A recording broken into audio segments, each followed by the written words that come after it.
Сөз Айдарова Айгүл Абдисаламовнаға беріледі.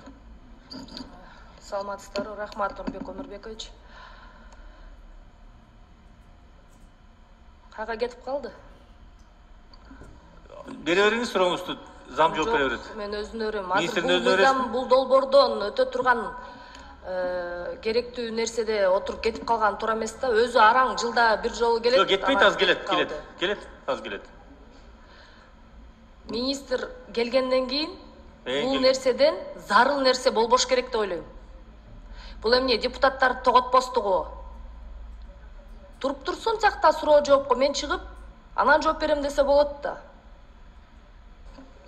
Азыр келет, жантан бери суранып атты барайын деп, жанагы туура түшүнөсүз өзү. Ал жакта эмне зарыл иши бар экен дейм да, бул жакта зарыл долбоор келатса 2 жылдан бери өтпөй.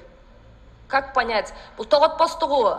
Айла жылда бир келет, анда дагы кетип калат басып. По-любому кабыл алып бересиңер да деген ойдо кетип калды азыр. Өчүрүп тургуздарчы. Эми ачык эле айтайынчы, туалетке кетти, аз келет деп. Нурбек Өмірбекович, сизди сыйлайбыз. Күнөө сизде эмес, министрде болуп атат.